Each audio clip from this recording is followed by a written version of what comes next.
Bonjour, j'espère que vous allez bien. Aujourd'hui, je vais vous faire une tarte à la pastèque.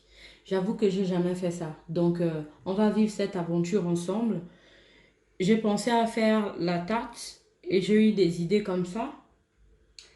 Et donc, je vais essayer de mettre ces idées en pratique. Pour faire cette tarte, j'ai pris 50 grammes d'amandes en poudre. Je prends très souvent toujours la marque Repère.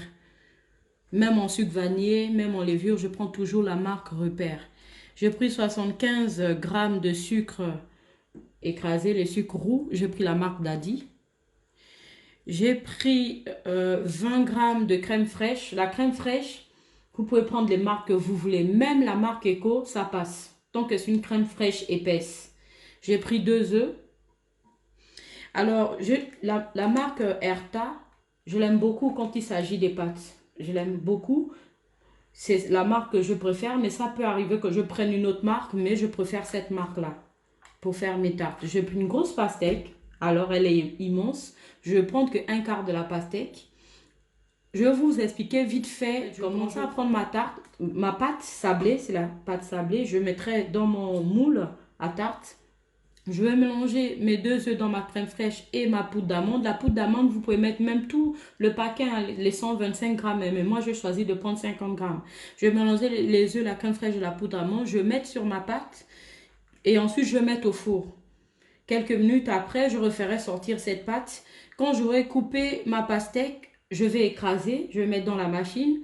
Ensuite, je vais faire revenir la pâte, je vais faire passer la pâte là dans ma passoire pour séparer le jus de la chair de la pastèque.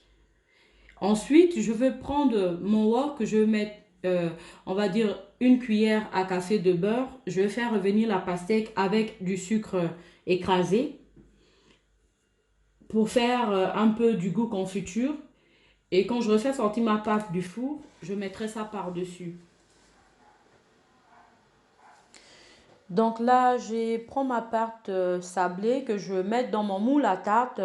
Ensuite, je vais enlever le surplus de papier et je vais faire des petits trous dans ma pâte avec ma fourchette.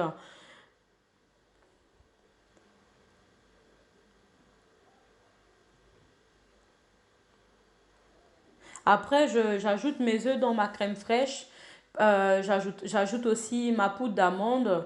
Ensuite, je vais ajouter 50 grammes de sucre à l'intérieur. Je n'ai pas parlé de sucre vanillé dans ma présentation. En fait, j'ai pris 2 chassettes de sucre vanillé pour ajouter à ce mélange. Quand je finis de tout mélanger, je vais mettre dans ma pâte et mettre au four pendant 30 minutes pour que ça puisse cuire.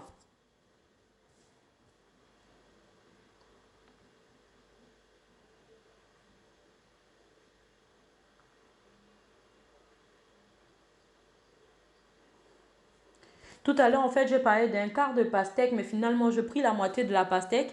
Mais si vous voulez refaire cette recette chez vous, je vous conseille de prendre toute une pastèque entière.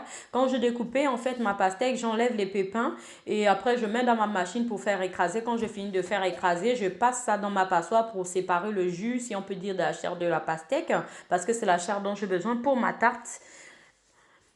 Donc ensuite, quand je finis de bien séparer, je mets une cuillère à café de beurre dans mon wok, ma chair de pastèque et 50 grammes de sucre écrasé. Je tourne jusqu'à ce qu'il n'y aura plus de jus et que ça va me faire style confiture. Ensuite, je prends ma confiture que je vais mettre dans la pâte que je fais sortir du four et j'étale ça sur ma pâte. Et en fait, ma tarte, elle est prête. Donc, moi aujourd'hui, en fait, je vais vous amener à manger la pastèque cuite. Très souvent, on ne fait pas cuire la pastèque, on la mange fraîche. Mais aujourd'hui, je vous invite à l'essayer cuite parce qu'elle est très bonne. Donc, aujourd'hui, je propose la pastèque, la tarte de pastèque à poudre d'amande accompagnée du jus de pastèque. Je vous invite à vous abonner toujours sur sur la chaîne Les Recettes de Jess. Parce que sur cette chaîne, vous aurez toujours des plats comme ça, inspirés ou inventés ou revisités. Et donc, je vous dis bonne dégustation et à bientôt.